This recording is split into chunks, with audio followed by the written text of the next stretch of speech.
नमस्कार विद्यार्थियों।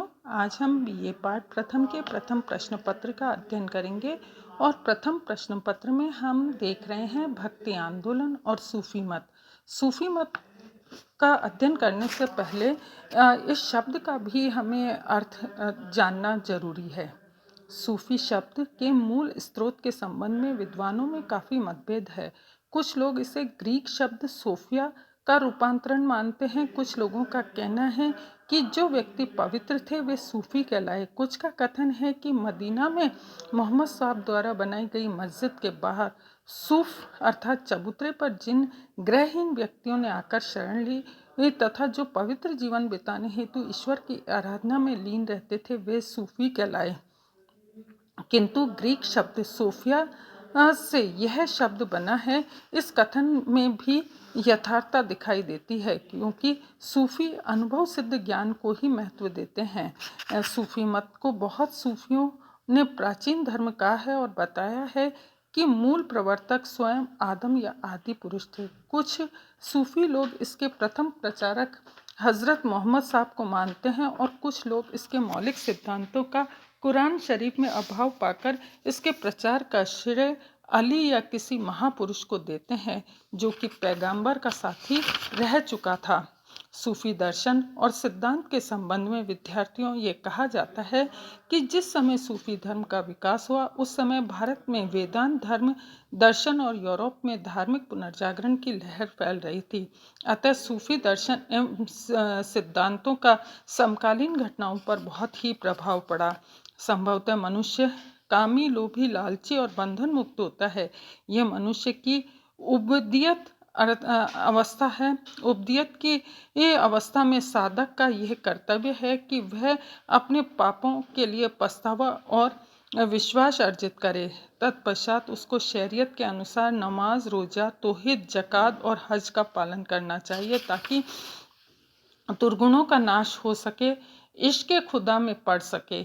जब यह पूर्णतः अनुशासित हो जाता है तो यह तरीकत अवस्था में प्रवेश करता है। तरीकत में साधक को गुरु की आवश्यकता होती है जो उसकी आचरण शुद्धि प्रवृत्तियों का समर्थन करे। सूफी मत के सिद्धांतों का विवेचन हम निम्नलिखित रूप में कर सकते हैं। विद्यार्थियों, पहला है सूफी धर्म में गुरु का अत्यधिक महत्व है, क्योंकि यह संसार अंधकारपूर्ण विहित वन है जिसका मार्ग खोजना दुष्कर है। इसीलिए पथ प्रदर्शक के रूप में गुरु अपने ज्ञान रूपी दीपक से मार्ग दिखाता है और शिष्य को अभिष्ट लक्ष्य तक पहुंचाता है।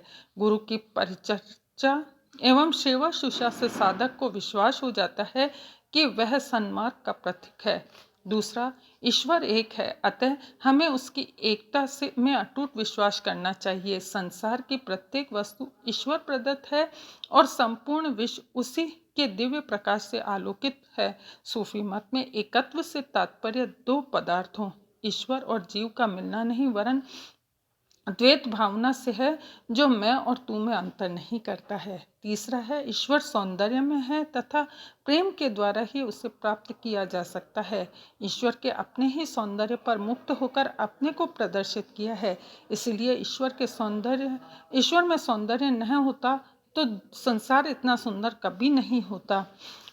चौथा है हृदय एक शीशे के समान है जिसमें ईश्वर की प्रतिछाया दिखाई देती है।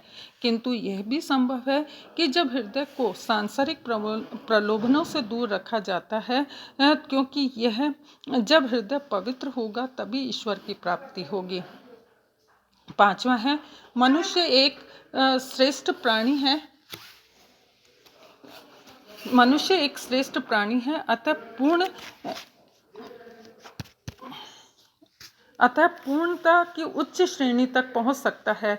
मनुष्य की आत्मा उसके शरीर से भिन्न है। मनुष्य की आत्मा यद्यपि अच्छी है तथापि उसकी ये कमजोरी है कि वह बुरे कामों से प्रभावित होती है, किंतु उसकी अच्छी प्रवृत्ति उसे अच्छे रास्ते की ओर अग्रसर कर देती है। यदि मनुष्य के कर्म अच्छे हैं तो उसकी मृत्यु उसे ईश्वर के समीप ले जाएगी। अतः साधक को जो पवित्र जीवन व्यतीत करते हैं मृत्यु से नहीं डरना चाहिए, क्योंकि स्वर्ग और नरक ईश्वर की समीपता और दूरी के प्रतीक है, जिसमें एक प्रसन्नता प्रदान करता है तो दूसरा कष्ट और परेशानी।